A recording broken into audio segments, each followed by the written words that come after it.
Hey everyone, and welcome back to the Reload Podcast. Along with Nathan Gilsleider and Marshall Scott, I'm Justin Southwell, and we are back recording a couple of days after Oregon absolutely obliterated Oklahoma State. Guys, the dust has settled a little bit. How are we feeling? Not great. A lot worse than going into that game, I guess. Like I think everybody who's followed Oklahoma State over recent times maybe didn't expect them to win that game. If Oregon wins by 35-42, I think even then it's like, all right, that's just outclassed at this point. But for it to be as gross as it was, as quickly as it was, like talking 2 minutes into the game, it's already 13-0. Oregon's going for two, stunning on Oklahoma State.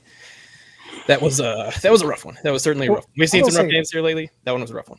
I know that it looks like they might have been trying to run it up in that case. Oregon has been kind of known to do that, to go for two early on in the games, but it's a rough look whenever it's, two scores in three plays. So Oregon was playing the Oregon standard.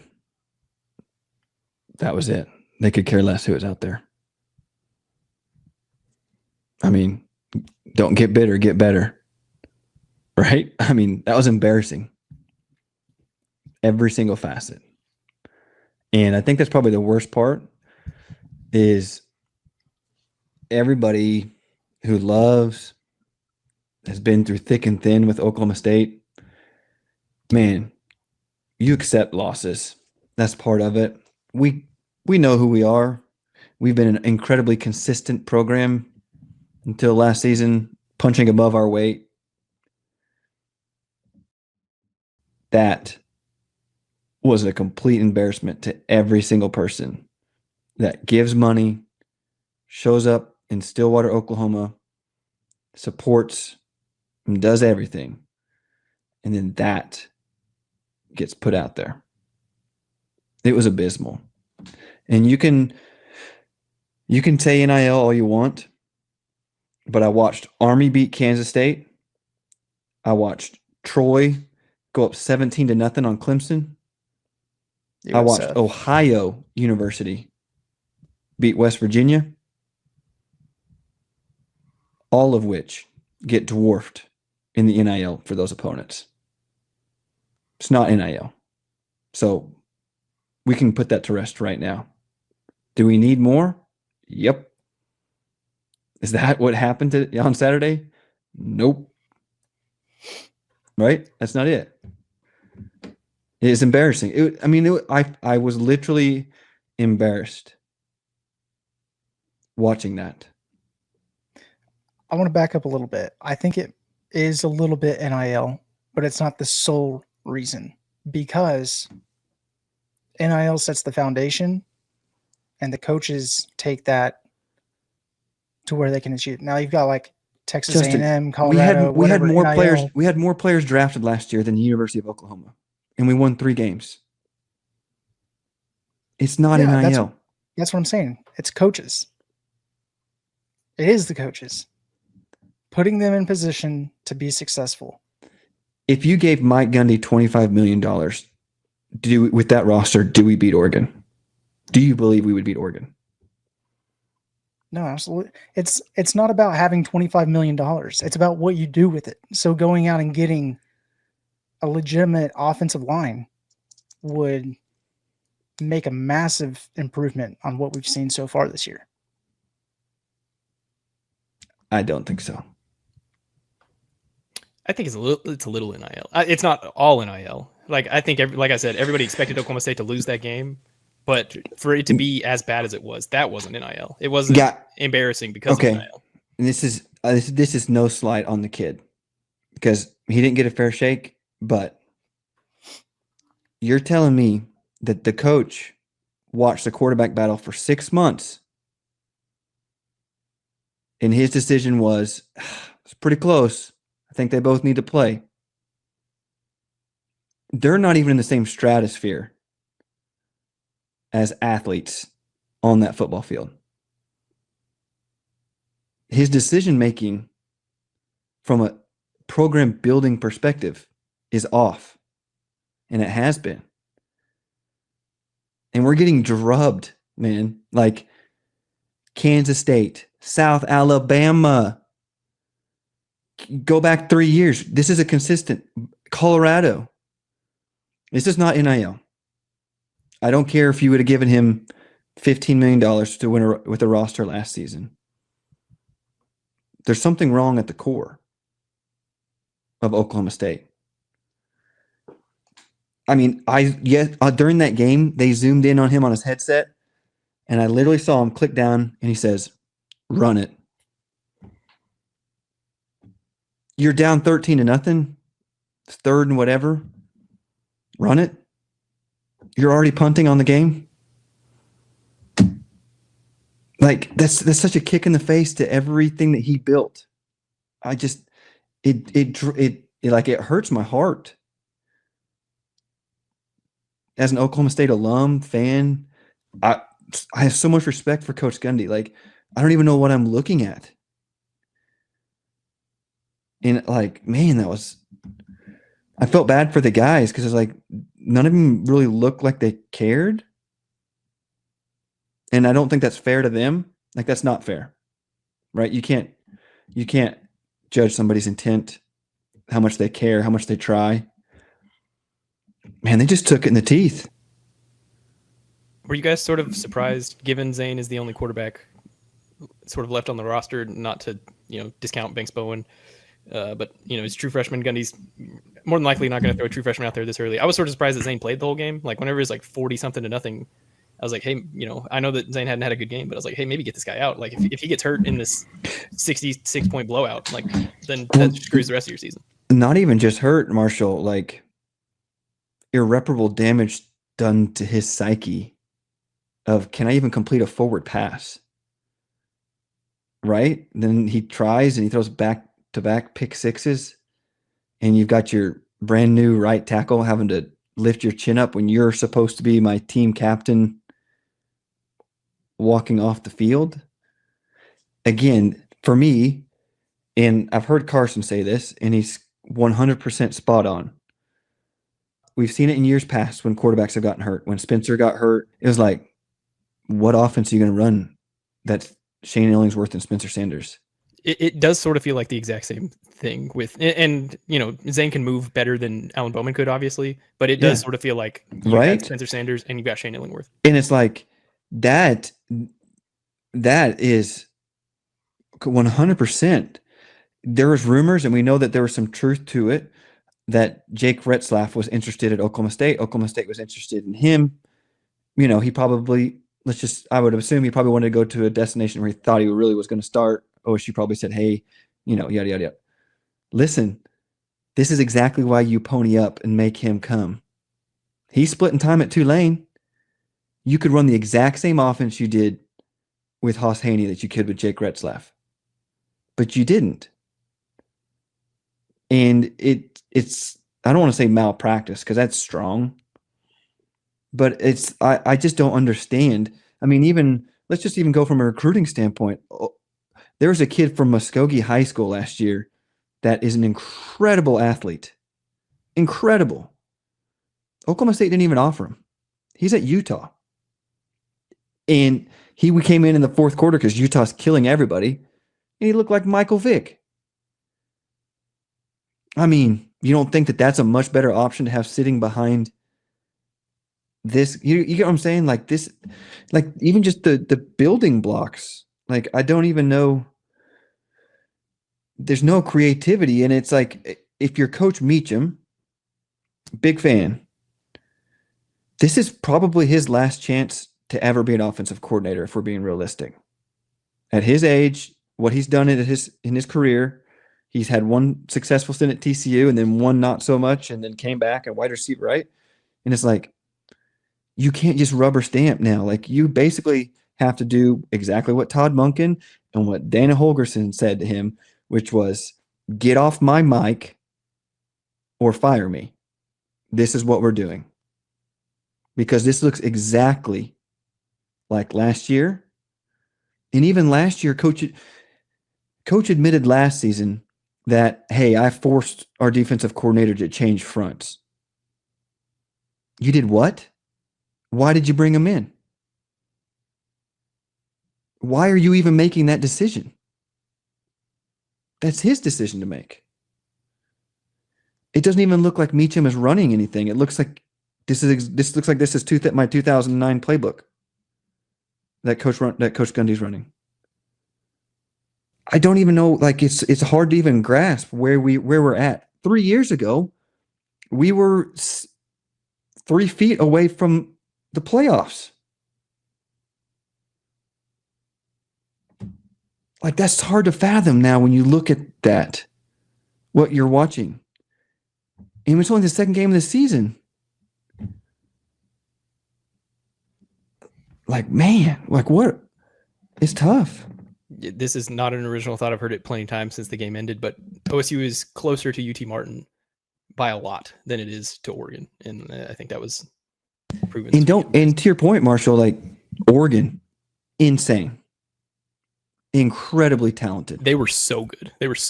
They are so good at every level, at everything that they do. Like I was supremely impressed. I knew their athletes, their team speed, their coaching. But you know what, man? Every single one of those dudes blocked their butt off. They were driving our dudes back. Like they were loving it. They were having fun doing it. I thought some of them were holds, but you know what? If you're not going to fight and if you're not going to care, the ref ain't throwing the flag. You're just going to take it. And that's what it looked like our guys did. Yeah, the hold I think you're talking about, that tight end on I believe it's J.K. Johnson. Yeah, they're like 30 yards down the field. I was watching that play and I was just like, holy crap, what a block! And I get that it probably was a hold, but if that's an Oklahoma State guy, we're all going crazy. Absolutely, 100%, 100%. And it's like, Justin, you've heard it over and over again. Cowboy culture, yada yada yada. This is what we do. That's not what we do anymore. We don't have an identity. Well, like you were just talking about a few years ago, we're knocking on the door of the playoff. I don't remember ever looking as dominant during that season as what Oregon just looked like just now. I mean, they look like a legitimate national championship contender. Their offensive line was maybe the most violent I've seen an offensive line play, and how easily they were able to get to the second level to block. And the skill guys are explosive. We've seen that. Running backs, receivers at Oklahoma State, that has not been an issue. Their quarterback is obviously, they've meshed well with their offensive coordinator, Will Stein. They've been able to carve up defenses. We've seen that with quarterbacks. But to compete in the playoff for a legitimate national championship, you've got to have an offensive line that can do stuff like this. And OSU has not come close. People have been saying we're kind of on the same trajectory as Oregon. No. Not for a long Leaps time. and bounds based on that offensive line. And I'm just talking about one side of the ball. We can talk about defense. Well, and we can talk about it a little bit, but let's just be fair. And PFF backs this up. The offensive line was by far the best unit of our entire team that game, which is insane to think about because they greatly improved from UT Martin, and we still got crushed, embarrassed. I mean, yeah. So, I mean, what do you say about that game? I mean, obviously we're going to talk a little bit about X's and O's, but I mean, I guess it's a good thing we have a bye. It was almost hard to like analyze any one player's play because so much was going wrong all the time. Like Zane didn't have a good game. I'm not, 67 passing yards, 2 pick sixes. I'm not here to say that that's a good game, but they're like 5 passes were seemingly batted down like right in front of him because he takes the snap and there's a guy right in front of his face. So it was hard to like put it on anybody in particular just because everything was on fire. I completely agree. I don't know what else to say, man. It's not that you lost. It's how you lost. And the fact that both sides of the ball look identical to last season and you haven't beat an FBS opponent in over a year. And the last 2 games, oh man, I wish I knew the stat right off the top of my head, but it's like the last 2 times you've played an FBS opponent, it's like 130-3. I think it was 102 or 103-3, but it's 100 something to 3. That's not good. It's not acceptable. It's not acceptable. And I'm sure we're going to start seeing a lot of pieces like this, and I'm sure you're going to start hearing a lot of rumors. Donors were already reluctant to give, and some had not given after this last offseason because of what transpired. We're already behind the 8 ball in the NIL game. I mean, what kind of season do we have to finish with to get people back on board with Coach Gundy? I mean, like, that's a serious, I mean. No, let's start with that. So just in general, can the season be saved? It feels very much like it's not going to be a good year. With that being said, I'm still going to, like, at least these next 2 games go into somewhat open-minded. Obviously, you kicked the crap out of Tulsa last year. Should kick the crap out of them again. That Baylor game is looking more and more like an L. Just, Baylor struggled against Auburn, but Sawyer Robertson's awesome. Yeah, to beat SMU the other day. So it could be a 20. This is the total hopium. It could be the 2023 spot. They had that bye week after that Iowa State game. They sort of got some stuff together going to Ames. That Iowa State game looked better, obviously, than the South Alabama game before it. And then things started rolling. Then they go off and win 10 wins. But so this is the hopium best case scenario ever existed. But I will say, just being in that stadium on Saturday, it felt a lot more like last year than it did 2023. I think it absolutely can be saved. I do think that there was improvement. I mean, if you just look at, Caleb Hicks ran for over 4 carries at 4 yards per carry. Trent Hallen ran for over 5 yards per carry. I think Rodney Fields ran for just over 4, if I remember correctly. You saw a lot more creases. I mean, you really did, legitimately. So, like, you're like, hey, and there's 4 new guys in new positions, right? So, like, there were things there from that perspective. Yes. Defensively, here's another thing. Sorry I don't want to get too far off, but it's like, if last year hadn't happened and it was a typical, let's just say 8 wins, and you say, okay, literally an entire new staff, you're with your backup quarterback in his first start ever, 60 new players. It's like, oh man, well, ran into a buzzsaw. That's embarrassing. We got another couple games. We'll be right. You know what I mean? Yada, yada, yada. The fact of the matter is last year did happen. And every ounce of goodwill is gone. And it's not fair, I don't think, because, 18 years versus 1 shouldn't work the way it does. But, I think I said it on our pod last year, Justin. It's like, trust is gained in raindrops and lost in buckets, man. And Coach Gundy, not only with his comments, but with his coaching, kicked that bucket over last year. And it's not refilled. And nobody, very, very few outside of his family members, believe. And we only had belief for like half of 1 quarter. And it's the strength of your season can't rest on the 5th metatarsal of 1 player. Like, that's not good football. I mean, we saw it last year when Nick Martin and Colin Oliver go down. Like, I get it, man. Like, yes, they are by far our best defensive players. Don't get me wrong. But you can't collapse to the worst defense in FBS football. That's not good.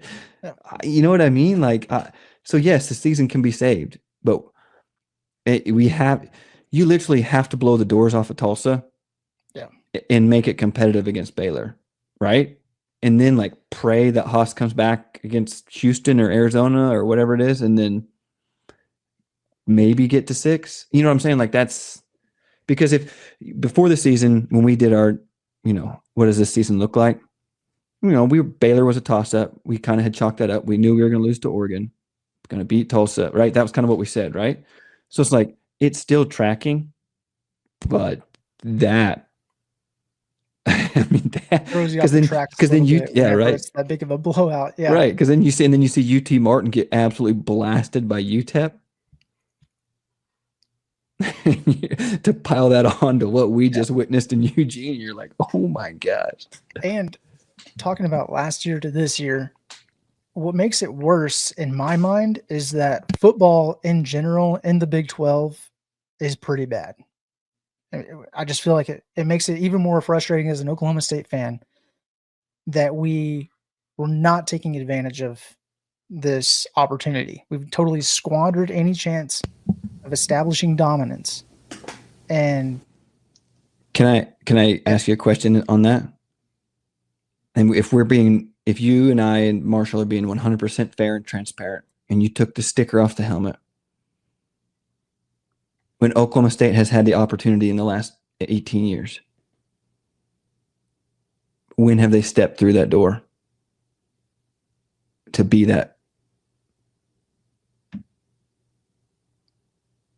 There have been 11. There have been 3. Right, Marshall? That's it. 21 felt great. 23 was such a weird year just because they lost to South Alabama and then win 10 games. That was just, I don't know what happened in 23. But to your point though, we still lost the Big 12 championship. But it's always been the narrative, at least, has always been like, you've got OU and Texas in the conference. Well, they're not in the conference anymore, and you still haven't stepped up and walked through that. Right. But Justin, to your point, we dominated Texas for 12 years. We had a better roster. We had a better team than OU for about a 6-year span, and we beat them once. So with that entire foundation that Gundy has laid and being consistent through that, now we're at a point where we should be the OU or the Texas of this conference, and that's what makes it so frustrating.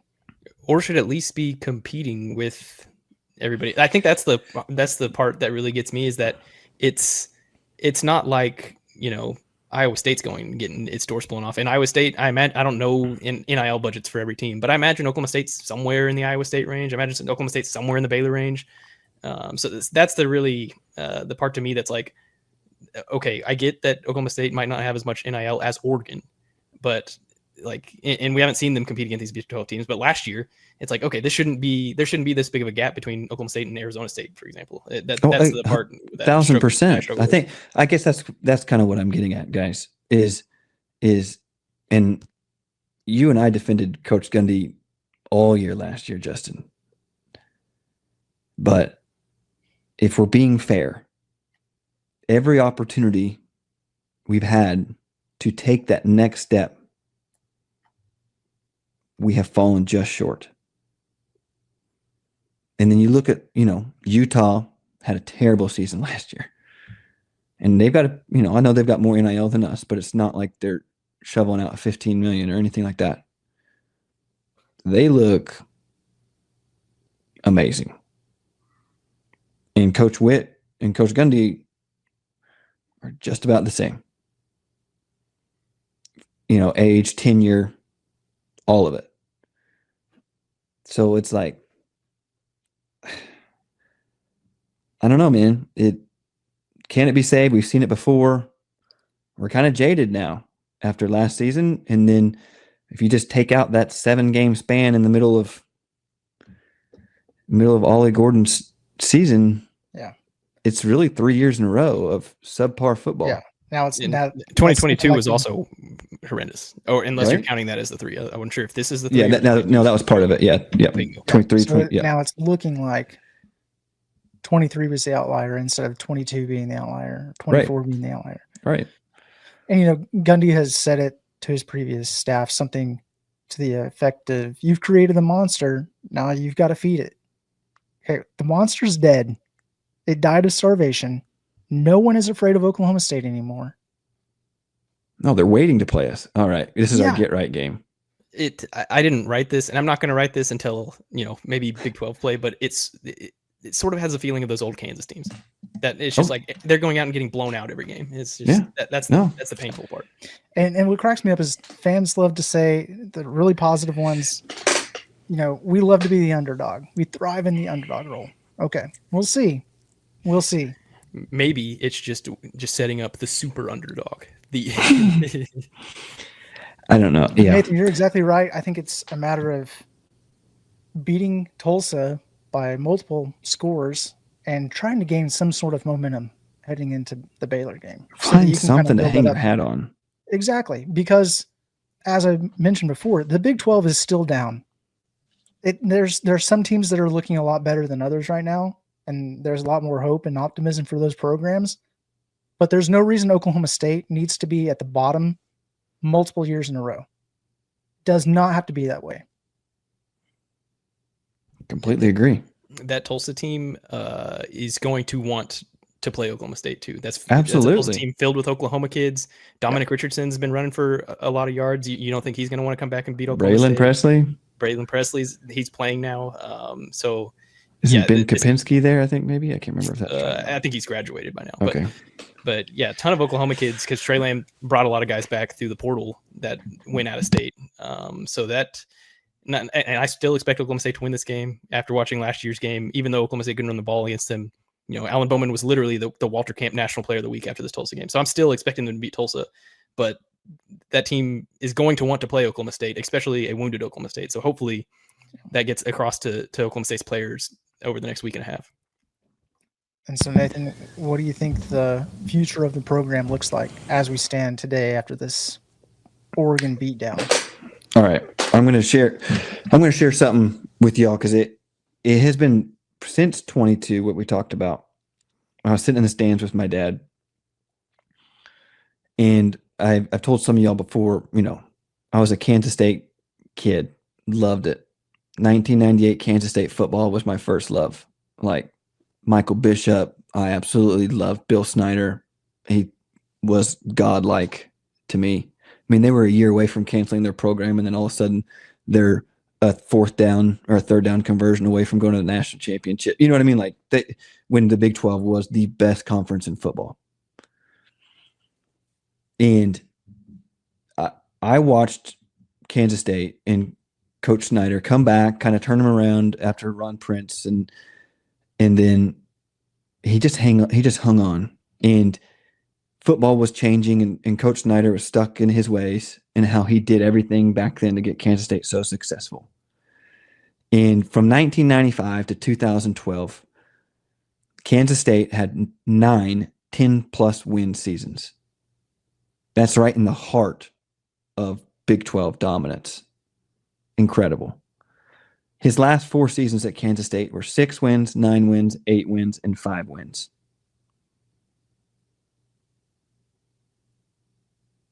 My biggest fear is that Coach Gundy, who reveres Coach Snyder, as we know, we've talked about him many, many times, is following a very similar pattern. Because what Coach Gundy, with the bullheadedness, the consistency, the I'm not changing, this is what we do here, that got him to where he's at, which is a future college football Hall of Famer, on the Mount Rushmore of Oklahoma State football, Mike Gundy Field at Boone Pickens Stadium, right? I think we can all agree on these things. Statue, all of it. Right? Everything that got him to do that now is now, in my opinion, what is holding Oklahoma State football back. Because he cannot take his thumb off of the program. He cannot let his offensive coordinator loose. He's telling defensive coordinators what to do in the middle of the season to blow it up. That doesn't work. And it hasn't worked for several years now. And I think the hardest part is that not only is that affecting the fan base, now more than ever, when money is needed to compete in football, donors are holding their checkbooks back because of how he talks to us, because of the things that have been said, not by him, but by other people as well, on social media. One thing that you and I have talked about, Justin, and anybody who's ever been in a meeting room with Coach Gundy always says, no one is bigger than the program. It was here long before you. It will be here long after you. And that includes me. the actions are different than those words. And that's the most disheartening point for me right now when you look at Oklahoma State football, because everything he did and built, which was incredible, and he, don't get me wrong, he had opportunities to leave. Hey, Oklahoma State paid him handsomely. So I don't like this thing that like, well, he could have taken other jobs, and yeah, go take the Tennessee job and get fired in 2 years, just like everybody else. Because Oklahoma State made you the 10th highest paid coach in the nation in Stillwater, Oklahoma. We sacrificed for you too. And, I felt, a little bit miffed after the game when I'm listening, and he throws out, I think it was Jenny Carlson asked him, what do you say to fans after a performance like that? That was me, no big deal, but I mean. Oh, Marshall, never mind, my bad guy. And it was, well, it says it in our alma mater, loyal and true. That's what you've got to tell us after literally getting embarrassed? I don't know what the future of the program looks like. I don't know what it looks like for Coach Gundy. What I do know is I don't like the way it's looking. And my biggest fears are being realized at his tenure in what should have been in the reality of what it's turning into. I just looked it up. So it was the worst loss in program since 1907, which I think it was 8 days before Oklahoma became a state. I was just going to say, when did we become a state, Marshall? Because I'm pretty sure. I think it was 8 days before Oklahoma officially became a state. But I just Googled it. The world's oldest person, this young lady named Ethel Carterham of the United Kingdom. She was born in 1909. So no living person has seen OSU get beaten that bad in football, which is pretty crazy. And sort of just like speaking to your point, Nathan, I just hope it ends, if this is the end, which, I wasn't ready to go there last year. I thought he deserved time. I think listening to you guys, I think everybody, all of us at least, thought he deserved another year to sort of turn this around. But if this is the end, which it's hard to not say that it looks like that if you lose by 66 points. I just want it to end smoothly. I don't want this to be, a thing where people are bitter at each other. And that sort of happens in these sort of scenarios. Like think Bill Belichick. Bill Belichick's got the Patriots blocked from entering his facility. Patriots the same. Like I just want it to end amicably. I want it, I want the field turf. I want the statue. I want it all to just, a Jeter-esque send-off type thing. So I hope that if it does come to that point, that everybody can sort of get on the same page about how this needs to end, how this needs to move forward. Like I said, I'm still willing to watch these next 2 games at least before I have any big grand takeaways, just because you played an FCS team, you've played a national contender, you beat the FCS team, you lost to the national contender. That's probably how that was going to go all along. But yeah, I guess I'm just saying, if this is the end, I hope that everybody can get on the same page about it. Yeah, because I think that's better for Gundy. I think that's better for Oklahoma State. I think that's better for the fans. I think that's better for the program, all that stuff. I 100% agree with that. And I think it is 100% up to Coach Gundy, his attitude toward it. Nathan, hate to say it, I don't think he's the same guy as whenever he was our head coach. Not even close. More of a CEO than a coach. And honestly, we saw the shift years ago. Both Justice Hill and Chuba Hubbard had both spoken out about their displeasure. Should have noticed it then. First crack in the foundation. But, he hangs around and he's able to generate another 10-win season, another Fiesta Bowl win, buys more time. And we're right back here. The biggest issue today, obviously, is that the game has changed. Portal, NIL, there's constant movement. You've got revenue sharing and all this stuff. Gundy has thrived off of having guys in the program and developing them over 3 and 4 years. But even the players that are on the roster today that have been here for 3 to 4 years, I'm not seeing the development. I'm not seeing the improvement. I have no idea what's happening. I got a question. What would you have to turn in record-wise this season to make it say, okay, we're headed in the right direction with this pretty good recruiting class we've got coming in? What would that have to look like from a fan perspective, do you think, to get like Boone Pickens excited again with, Haas Haney running around and you feel excited? What would the record, do you guys think? Just I think this was asked in the chamber. I think it was Cowgirl for Life. Might have asked. Oh, my bad. No, it's okay. I don't even know if I put it in the thing here, but yeah, I don't know, because if it's 6 after getting blown out, does that still feel good? I don't like, if they make a bowl, it's cool, but does that feel like you're still just hanging on? Again, that's sort of what it's felt like the last couple of years, is that it's hanging on. The 22 season, it felt like stuff was hanging on. Obviously, the 23 season now looks like an anomaly. Last year, it just felt like sort of hanging on. So I don't. Is it like 8 wins? And 8 wins seems crazy right now. 8 wins seems like absolutely ridiculous. If they're able to turn it around and do that, then maybe there's enough positive momentum moving forward. But that's sort of maybe. I'm not worried about it, because if Oklahoma State goes to a bowl game, that's obviously great for Oklahoma State. But I'm worried that it turns into another scenario where you're just sort of hanging on to see, all right, well, let's see what happens next year. And then maybe that happens again. Then it just sort of like keeps incrementally, hanging around the same area. It might just be time to move on. Honestly, what if he goes on and wins 10 games this year? Dude, go out on a high note. I'm all the way back if that happens, by the way. But I know I've got family members who were done with him after like 2018, and he bounces back and wins it. And it's like, hey, what about now? I'm over here defending him. How about Gundy now?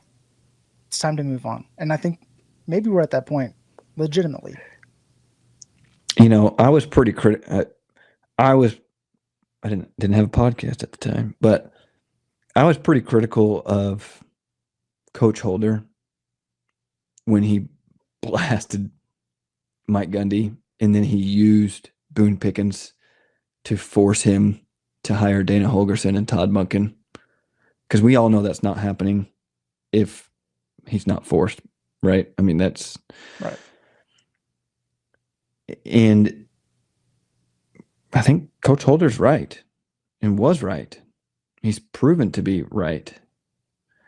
And I don't know if there's a number, to be honest, because I think no matter what the number is, I think that the fan base will feel like it's a Band-Aid. Right or wrong, I think it's like they say, like always in the NFL, it's like you never let your baggage outweigh your talent. Like Chad Johnson or Terrell Owens, right? They had many years they could have kept playing, but their baggage was too heavy. Nobody wanted it. It's like you get that sense from the fan base and even regents, donors, that his baggage has outweighed his talent as a coach. And I don't know if that's fair, but that's just the feel I get whenever I do talk to people that have great sources or in the know or those things. And it's like, they seem ready. And I just want, like Marshall said, like, it doesn't always happen this way, and it's unfortunate. I mean, I just want it done the right way, and I don't know if that's going to be a possibility. And that sucks bad, because we wouldn't be where we're at without Mike Gundy. And then to also in return say that Mike Gundy's the reason why we're stuck sucks. It's kind of tough. And I was talking to some guys about it today, and not to bring up OU, but it's like Bob Stoops was one of the few people to ever do it right. And, those last couple years before he hired Lincoln, they were not good. Like that was not standard. But he dug in and he made one good hire, the hire they needed the most, and he got himself some NFL quarterbacks. And then he wiped his hands and said, this is the way I want to leave OU. and he's the most revered figure outside of Barry Switzer. And it's like, I just want that so badly for Coach because he deserves it, but I don't know if he's going to allow that to happen. Yeah, and bringing it back to OSU, I don't know if this is the most parallel side by side, but I think of wrestling. Coach John Smith, greatest to ever do it. Started having some down seasons. It was like, hey man, I don't know. Is it time to move on? No, you can't. You can't fire him. He's a legend. He is Oklahoma State wrestling, right? He has a great season. He ends it off on a high note. He goes out. And then we go and hire David Taylor, who has really revitalized the program, injected life into the program. Good point. That's a great example. And it's like, I think for so long, and I brought up Coach Gundy's salary earlier, because I think for so long we at Oklahoma State have become paralyzed as, don't want to be that stepping stone, just going to come and leave. It's like everybody's still burnt by Les Miles. It's like, guys, first of all, we've Program's proven, in a different spot. Yeah. We've proven we'll pay. And we tried to pay Jim Knowles, and the only school that could top us literally was like 5 schools in the nation. You know what I mean? So it's like, we're different. And I'm not saying we could hold on to anybody, but guess what? If Penn State comes and steals our coach, it means you're doing something right. If Ohio State, Texas, Georgia, somebody's coming to steal your offensive coordinator or even your head coach, it's like, hey man, there's like one of 10 schools that could do this, and they did it. So, okay, must mean we did something right. I hate the paralysis of like, and honestly, I feel like that's part of the downfall of where we're at is as soon as we stop making hires from a purpose of like, well, I don't want to do it every 3 years. It's like, when's the last coach besides Knowles that's gotten taken from his staff to a higher level? That's a great point. Quick ad break here. The Reload podcast is brought to you by Brewster Consulting Group. Do any of these sound familiar at your company? Our processes are manual and inefficient with no documentation. Our data reporting takes forever and isn't accurate. We hear all the hype about AI, but have no clue what it actually means for our business. Our projects always run over time and over budget. If so, talk with our friends at Brewster Consulting Group. They help build organizations that are run like well-oiled machines with clear processes, reliable data and reporting, and technology that actually works for you. Their team of 6 Sigma Black Belts, PMP certified project managers, and seasoned data engineers had delivered solutions that are built to last for local clients like the Tulsa International Airport and Medify. They've also delivered solutions for large international enterprises like DP World. Even better, Brewster was founded and is run by a proud OSU alum and season ticket holder. Learn more about them at www.brewsterconsulting.com or learn more about their methodologies by connecting with them at Brewster Consulting Group on LinkedIn or YouTube. Well, jumping back to that Oregon game, I really want to talk about Dan Lanning real quick. And really the contrast between him and Coach Gundy. He was a grad assistant at Alabama under Nick Saban, the outside linebackers coach, and eventually the defensive coordinator at Georgia under Kirby Smart. Now he's the head coach at Oregon with a 37-6 overall record and already has 1 Big Ten title on his resume. And yeah, Gundy has 8 10-win seasons, which is really good. Not knocking any of that success, but how many 11-win seasons has he had? 3.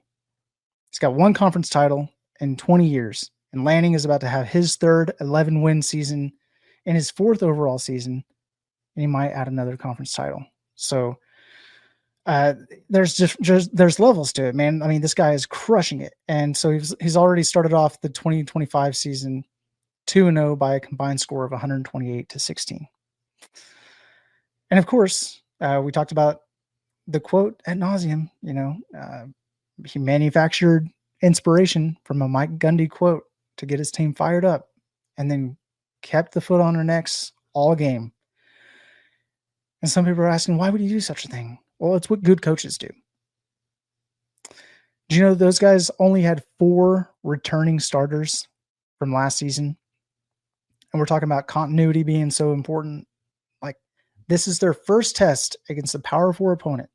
And this game is supposed to help them prepare for what lies ahead in the Big Ten. Live reps. Let's see what this team is made of. So yeah, he's going to take that quote and spin it, twist it, whatever you want to do, because he's hungry to win. He is locked in on the program the way that Coach Gundy really hasn't been since probably around 2011. And Nate, I've kind of already harped on it. Like, Gundy's just he's not the same Gundy. He's been an innovator for 20 years. And so I understand why the media would want to ask him questions about this new era of college football. I'm sure Gundy's got some great ideas on how to fix college football or to talk about how unfair the current NIL model is. It's a fine conversation for the offseason. I don't want to hear about it in a pregame press conference when you're about to take your team on the road against a top 5 opponent. To me, that doesn't sound like a coach that's locked in. It sounds like a guy who's auditioning for his next job. That's how I feel about this right now. Gundy does not seem focused in the same way that he has been. And I think it's a major concern. Sort of speaking to the Dan Lanning point real quick, he doesn't deserve a Michael Jordan comparison yet. Maybe he gets there someday, but it sort of felt like and I took that personally thing where it was like, whoa, you shouldn't have taken that personally at all. But I wrote that in 10 Thoughts after the game where it was like, these uber competitive people like Dan Lanning, like Michael Jordan, they're looking for motivation in literally anything that they could squeeze it out of. And that's what that felt like. I don't think Gundy's ever had that. Ever. Coach Glass, he has that. He has the fiery drive, and he's instilled that in players at Oklahoma State, and that's why they've been so successful over the years as a byproduct of what he was putting forth. Coach Gundy has never had that drive or desire. Well, like, to your point, Justin, and you know this, like, Todd Monken was that coach. Yes. Right? During that time period. Right? He was that guy. He was the guy that giving you sound bite like, oh, we're going to score 80. Right? He's that dude. It was never Coach Gundy. And I feel like when he started talking about NIL, there's truth. Everything he said was factual. Yep. But it was almost like, I kind of know what we're going to see here today. I want to let you all know it's going to be 2 different teams. And so it's like you say it because we already defeated, knew it, though, right? It was like a defeated attitude. And I think we're going to get to it. He made some post game comments about being too complicated and things like that. And it's like, what? But to get back to the Dan Lanning thing, he was fuming after the first quarter in his in-game interview. And he's like, I'm going to see how many people I can get to score. He was wanting to embarrass us. Yeah. And he did. And I think the thing that I love the most about Oregon and what Oregon is doing right now and what Coach Lanning is able to do right now, they absolutely annihilated us. And every single person was blocking so hard down the field, crackback, motions, misdirections. They did every little thing perfectly, which is not typically what you see from an uber talented, big money. 1,000%, and especially not this early in the season. Right. You got to figure it out. So you've got all these new people, returning starters. Coach Gundy loves to talk about cowboy culture. Yep. I don't know what duck culture is, but it's pretty freaking good right now. Because they're not leaving, and you can say money, you can say whatever you want. They're bought in. Because you've got first rounders as a tight end, number 18, who is blocking because he wants his teammate to score. And he is absolutely pile driving us into the turf 30 yards down the field when he doesn't have to. You know, you saw it in Arizona State's head coach in Dillingham. You saw it last year in him. He was like, don't tell me what Arizona State can do. Don't tell me we don't have enough money because I think we can go do this. And they did that. You don't hear that from Coach Gundy anymore. What you hear is, we're behind. You know, I don't know. And it's like, it's almost like somebody who's just been in a position so long and they've seen so much. And he's, you know, he went against Texas with quite literally triple the athletic budget. He went against OU with double the athletic budget. He did all those things. And so it was kind of like I don't know if it's comfort. I don't know what it is, but it's like there's a difference. And he's been in it, I guess, somewhat to be expected because you've been doing it for so long in the same place. And you kind of like, well, I've done this. It's kind of like we saw with like the last staff we talked about a lot when they recruit, right? It's like they kind of stop recruiting certain guys because they're just like, I don't know, I'm not going to waste what limited budget we do have because they're going to tell us no. Like, that's not how that works. Yeah. Like, you know what I mean? And so you brought up a good point. I think what Dan Lanning has done from a culture and a mindset and hey, one of the hardest things to do in sports is when you're playing a bad football team to not play down to their level. Any sport, really. But football, especially, because you got 11 dudes. That was the Oregon standard. And they showed Oklahoma State what that looks like. They could care less who they were playing. And those were some of the most impressive things. And Oklahoma State used to do similar things. But I don't know what the Oklahoma State culture standard is anymore.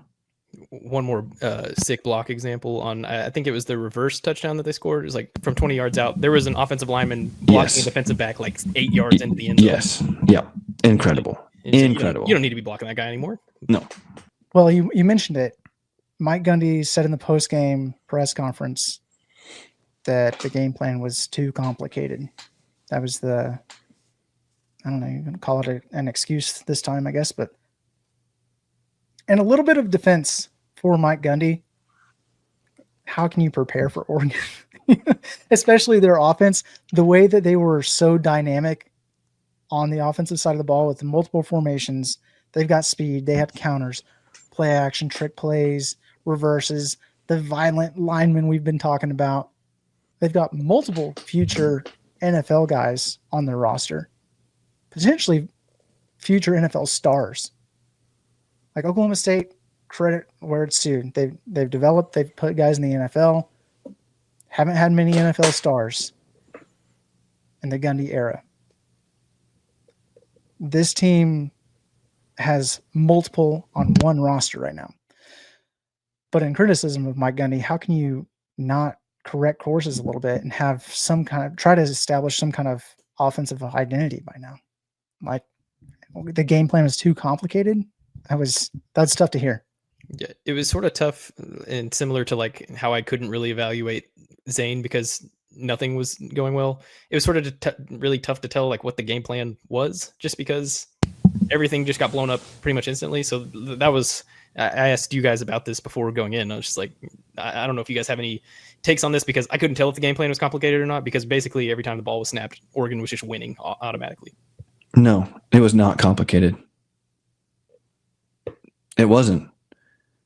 I mean, how many slant balls did he try to throw that got knocked down? Did you see a double? I'm not saying obviously with with limited blocking, like they weren't trying to get him killed, but it's like, I don't know, we booted to the right one time and that actually happened to be the one that we hit. Did you see him boot again? Did you see an entire slant of a line? The Wildcat. Well, we saw Wildcat one time, and then we don't go back to it. Crazy. We actually have a stable of running backs, and you don't use it. We stop going up the middle. We do get finally get into a goal, and you throw 2 fade balls when all that you've been doing is working, literally zone blocking right up the middle. No, it was not complicated. Were the simple things executed? Obviously not. But it wasn't because it was too complicated. It's because you had 7 pre-snap penalties. It's because you had a young quarterback that was afraid to make a mistake. He didn't test any. He tested one guy downfield, and it was on the left-hand side.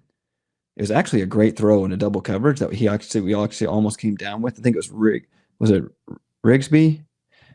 He had a nice that pass to Josh Ford. I thought was pretty good too. It was forced, but it was a great pass.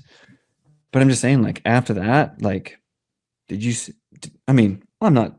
Trust me, I'm not asking for anything. But it's like, did you see it? Flea flicker? Did you see even a screen? I saw one from Oregon, actually. It's pretty cool. Right. Flea flicker to a running back screen or something like that. You're down 13. A coach basically just said, F you. I'm going to go for 2 because I'm going to be able to score all day long. You stop them. Great stop, by the way. You get to their half and you punt. That's not fight. Throw it up and get a penalty. I mean, interception. Who cares? Yeah, throw a punt. Throw a punt. That's what I mean. Like the coach literally gave you the middle finger. He's setting the tone for his team that we're here to embarrass you. They scored 2 touchdowns on 3 plays. You finally get just a smidge. And gotta play it safe. We want to be in this one for the long haul. Like, what are we doing? Like, that's not fight. So don't tell me about complicated. You didn't even let your offensive coordinator do what he wanted to do. That's not complicated. The defense really struggled, obviously. That's clear. That the offensive coordinator demolished our defensive staff. Okay, complicated, whatever. You know what? Wendell Gregory actually got through a few times. Just didn't make the play. You know what? It is what it is. McCoy, great effort. Yeah, he's flying around all over the place. But there was one big touchdown run. I think I don't know if it's a pass or a run, but Jaleel Johnson was like the closest defender to him, and it was like a 20+ yard touchdown. Which I was like, hey, good on Jaleel Johnson for at least running. Yeah, absolutely. And I think, honestly, to your point, Marshall, like, we're going to find out here pretty quick. You got 2 weeks. You're going to find out real quick who it matters to. Too complicated. I have not said too complicated about Oklahoma State in years. We're the most vanilla. The only game last year I could think of that, because when he said that, I was like, the only game last year where we had somebody out schemed, in my opinion, was BYU. We had them out schemed. Yeah, they weren't ready for it. Coming off a short week, and we had 2 weeks to prepare. Had something to do with Rangel, nobody knew anything. Yeah, new quarterback. Right? New quarterback. We had him. That was the only time I can think of last season. But too complicated. After watching what Oregon just did? No. Farthest thing from it. What I think he's trying to say is we got to get back to the basics. We got to execute the simple things. Until we do the simple things right, we can't do more. I disagree. Like that. No, that's as basic as it gets. Yes. But to your point, they were improving in some aspects on the basic things. Yeah, absolutely. That's happened to be against Oregon, who's probably going to be playing for a national championship. 100%. Ran for more yards per carry against Oregon than they did against UT Martin. How about that? And I know that Oregon put its backups in late, but I imagine Oregon's third team probably beats UT Martin. But we were moving, like the run game was moving in the first half when they were still trying to embarrass us. Shout out Trent Howland, by the way. Didn't play. Right. Yeah. Another good coaching decision. He left in a boot. So. Yeah, Robert Allen talked to him after the game. He said he's good. He said if the situation, I think something along the lines of if the situation was different, he'd have been back out there. So I think everything's good in the Trent Howland front. I mean, okay, good. But I mean, like even like a Trent Howland, Rodney Fields, like thunder and lightning with the way that they started moving some people. It's like maybe against some of these other teams. Right? But it's like still, it's just like, man, got to see it. Got to see it against Tulsa for sure. Because to Marshall's point, couldn't really run against them last year. Surely we can run against them this year. let's jump over to some of the questions in the chamber. And if you're not signed up for PFP Plus, go check that out. We'll leave a link in the description so you can get 25% off. And you can ask your questions in the chamber as well. Let's start off with Sherlock Ohms. In your opinions, what should the team focus on practicing over the bye week to give us the best chance to come out and beat Tulsa? I'll defer to you guys on this one because I've never been in a college football practice. I mean, finding an identity is what you've got to do in the next 2 weeks. And whatever And is that may possible, Nate? Is it possible to find an identity in 2 weeks? They sort of did in 23. Ollie Gordon was the identity. I don't know if it's that simple again. If like, hey, Trent Howland, you're Ollie Gordon all of a sudden. Well, to your point, Marshall, I think you take like, okay, we did have some inside zone success. Let's build on that. Let's counter off of that. Let's have like stop with the Zane floor zone read. Stop. Well, and what I'm also getting at is it as simple as moving from Gundy's offense to Meacham's offense? Identity. I think so. I do. Like I told you, if I'm Coach Meacham, and I mean this sincerely, like when you're sitting down with coach and you're one-on-one, like this is what we're going to do. It's like, this is what I'm going to do. And either you need to let me go now or let me do this because this is my opportunity. This is all I've got left. And this is what you brought me in here to do. Believe in me. And so it needs to be from what we've seen in the past, right? It's like quick game outside to Sam Jackson and Gavin Freeman running up the middle. Like you got to find something. And so for me, when you look at it, and then from a defensive perspective, it's like, man, they were confused as all get out. And they had us in every alignment, every misdirection. Like I have more patience with the defense than I do with the offense. So from that perspective, it's like, you have got to get lined up properly. We were out of position a lot and made some terrible choices. Like none more than trying to return a field goal. I was sort of okay with that just because the offense was doing literally nothing. I was like, screw it. Let's see if Parker Robertson can run this back. But then why is Sam Jackson not back there? I agree with that point.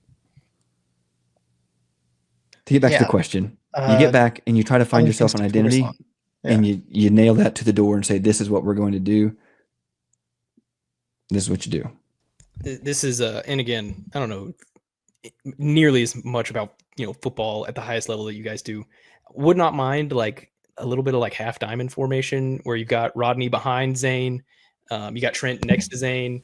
That way, like the zone read is like a step and you're flicking to Rodney instead of telling Zane, hey, outrun this. I love it. Wouldn't mind a little bit of that. I love it. I mean, that's clearly probably our strongest position group. Let's get as many of those guys out there as we can. You find your guys and you put them on the field and you find ways to make them successful, right? I think that's kind of for me what I'm looking for. Is like, this has to look different. Do not give me this zone read. Like, just go back to old school, like fake boot, hand it off, carry out your fake. You get what I'm saying? Like this zone read where he does this little, you're not. Nobody's scared. Nobody cares. All right, next one here from NY Cowboy, based on the first two games around the conference. What's your updated season record predictions? It ain't good. It ain't good. Like I said, it really is. It's hard to imagine the squad as being bowl eligible for real. Yeah. They'll beat Tulsa. Like we said on that, like we were all somewhat optimistic about that Baylor game. I'm no longer optimistic about that Baylor game. I haven't kept up with Arizona at all. I don't know what they're looking like, but I know what Oklahoma State's looking like, and it's not very good. Houston, we were all a little bit higher on Houston than maybe nationally perceived. The Cincinnati game, I'm like circling as like, dear God, please God. But then the schedule flips and you go Lubbock, Lawrence, K-State, who looks poopy right now. So maybe that'll just be a bowl of misery. UCF, Jaden Nixon, former Cowboy, just won Big 12 Player of the Week, which is brutal. And then Iowa State, who looks really, really good. So it's looking a lot worse than what we maybe predicted before the season started. I mean, if you look right now, in what game do you think that Oklahoma State's got the better quarterback? Tulsa. And I sort of like Kirk Francis, but Okay, I think that's fair. So it's still hard to know because You just don't want to say it. Zane Flores, from everything we've heard, is a legitimately good quarterback. I'm still willing to give Zane a shot. I'm on Justin's side on this one. I'm still willing to give Zane a shot. The problem is he was maybe thrown into the game, the first game, a little bit earlier than intended. He had a whole half. I don't know. I have no idea. Running zone read? The play calling in that game also was not beneficial to him. His second game happened to be on the road against a top 3 program. I know they're ranked 6, but they're legitimately a top 3 or 4 program. And had guys just flying around all in his face all day. We don't know what Zane Flores is capable of based off of what we've seen so far. So based on that, I can't tell you that he's legitimately worse than 9 other Big 12 teams that we've got on the schedule. You do. Or he would have beaten Alan Bowman out. Alan Bowman, it's a different scenario because he was hurt. Yeah, would he have beaten Alan Bowman out? Not the year before. As a true freshman, though? Gundy wouldn't be Gundy's ran out freshman before. You know better than anybody. He's not going to be playing a true freshman. He ran Mason Rudolph out in week 10, 11, whatever it was. Reluctantly, too. He didn't want to run him out there. And then going into 24, everything's feeling better because he just came off 10 wins. It was obviously going to be Alan Bowman. Then stuff starts going down, and Zane is hurt, so it's a moot point in 24. So, yeah, I think I'm still. I understand the sentiment there. I do understand the sentiment there. I do as well. I understand why people are, after watching that game, are like 67 keep yards. In the context. Yikes. But I'm still have a little bit of faith in the Zane train until I see him against Tulsa Baylor. Don't let Tulsa. To your point. No, Alan Bowman looked like. No. That's the thing. Joe Montana. I'll say the same thing after we beat Tulsa in a couple of weeks. We still don't know what Zane is capable of. I'll probably be super excited if Zane just rips it around Tulsa. I'll probably be all the way back. I'm not going to lie. We're not going to know for a little while. I'm not willing to say, like, I give him 15 games like Coach Gundy always says, but come on. I don't want to sound like he's got to be better than what we've seen so far. He's got to be. I don't want to sound like the old ball coach or like even like sometimes when you hear Pat Jones on the radio and it drives me insane. But when you see it, you know. We haven't seen it, Nate. We haven't seen it. I saw a quarter from Haas Haney that I haven't seen in 7. Here's a better way to say this. Like the first couple of games that you saw Ollie Gordon, you didn't know that he was Ollie Gordon. You didn't. The first time he got his chance against West Virginia in the rain, you didn't know that. Oh, we had a good understanding that he had a potential to be really good. We didn't know he was going to be that good. He's knocking on the door of potential Heisman stuff. Whenever he was like really like a 4-game stretch there where he we had one. We did not know when Justin Blackman off of that because against Colorado, when Brandon Whedon rolled to his right and hit Justin Blackman on the cross country. That's a little revisionist history, I think, as well. Because Justin Blackman, I think that game maybe had 2 catches. That's right. And the one that he had was the biggest of the game. We did not know that Justin Blackman was going to be Justin Blackman after seeing the Colorado game. You knew that he had something. You knew that guy had something in the biggest moment of the game when it needed it. The two made the biggest play together. And Davis you said, against Missouri with the catch in the end zone. And Double D would have had something had he not been kicked off the team. I'm not asking for Ollie Gordon or Justin Blackman, and I hope this isn't a shot at Clint Shelf. I'm asking for Clint Shelf. I'm asking for a good quarterback. I don't even think Clint Shelf would take that as a shot. Like yeah, I'm not asking for one of the greats of program history. I'm asking for one of the goods. But Marshall, to your point, when Clint ran out there and got an opportunity, people wanted Clint Shelf, and every time he got his chance, He showed up and did something. Was J.W. Walsh ever a better quarterback than Clint Shelf, realistically?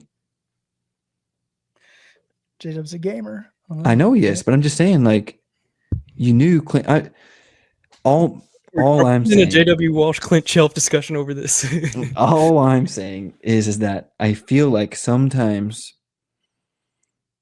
we don't trust our eyes because you want something to be right. And like, let's just say this. Last year, we didn't have one Division I starting quarterback on our roster.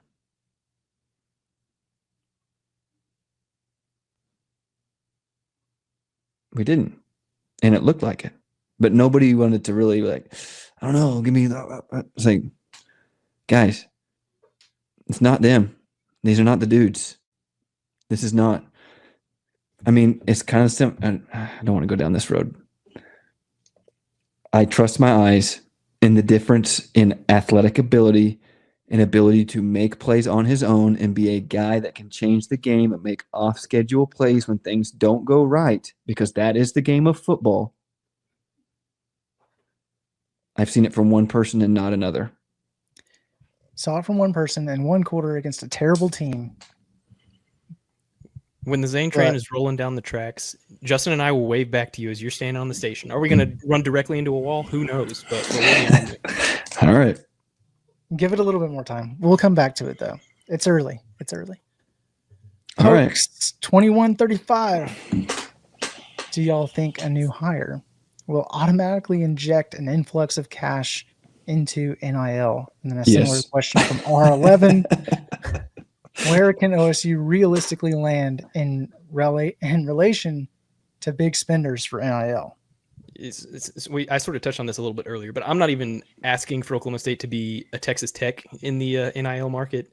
But I do think it is fair to assume that Iowa State, Kansas, Baylor, TCU, who, private schools but don't have ginormous alumni bases, like Houston. I think that within the Big 12, Oklahoma State should be able to compete, which is why 0-9 was brutal last year, and then we just watched a 66-point loss.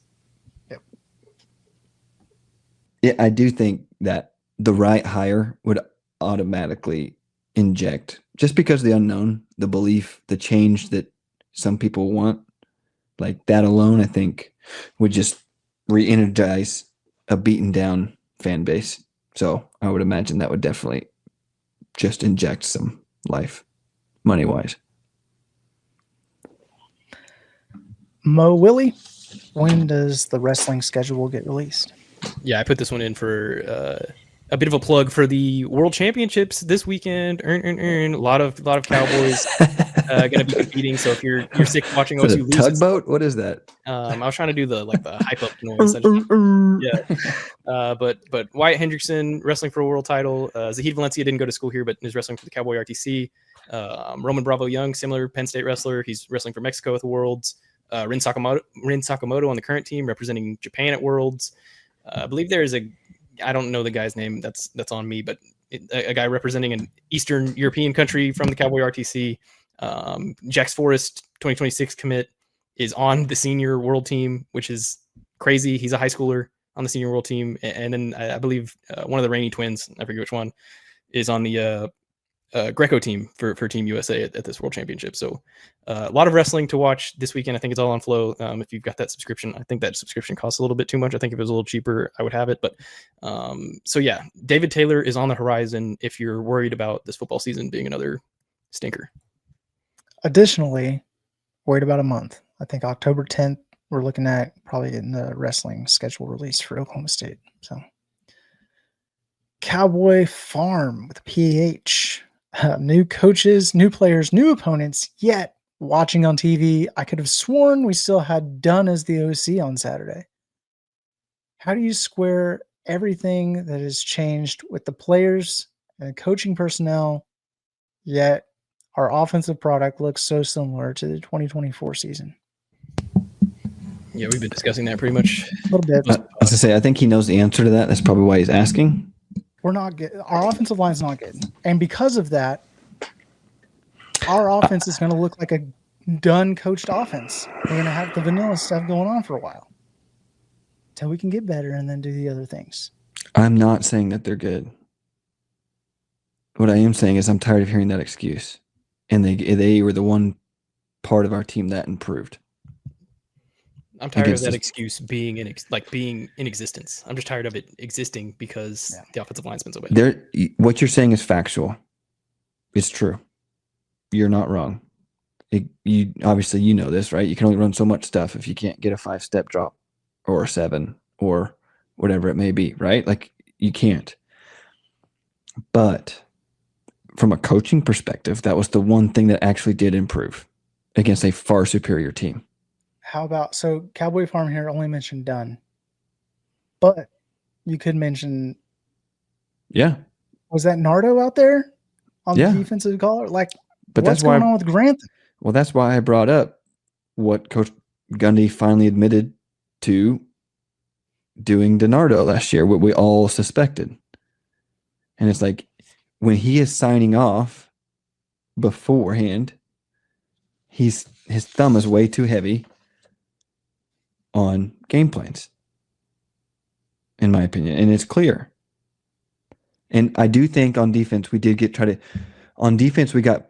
to really hit him on a few, and it didn't even phase him, and we were out of place. Right? I think that's kind of what he was getting at. We had that one blitz right up the middle where the running back came in, just stoned Wendell Gregory. Like, I don't know if it was Wendell Gregory. I'm pretty sure it was number 4. I remember the play. I don't remember who it was, but I think I tweeted it out. My gosh, talk about like wanting to block. I mean, goodness gracious. It looked like Jalen Warren out there. Yeah, man, it's a tough episode. Whew. So naturally we go as long as we can. Yeah, I was sadistic. Hopefully there's less. It was Brandon Rawls that got stonewalled, by the way. Brandon Rawls. Okay. Yeah. Pretty good. Pretty good pickup. And that quarterback could care less. He did not have one worry in he was stepping right up. You know what I mean? Like, that's awesome to see. One day, maybe. One day. Hopefully. Maybe with Zane. Stop. Okay. It's good time to stop. Thank you guys for joining and listening to us. Have a great time here with the Reload podcast. If you would, please like, share, subscribe, comment to show your support. Loyal and true. Loyal and true. Reload, baby. Keep those pistols firing. And remember to reload. It only happens when you don't reload. It's not good. Go Pigs.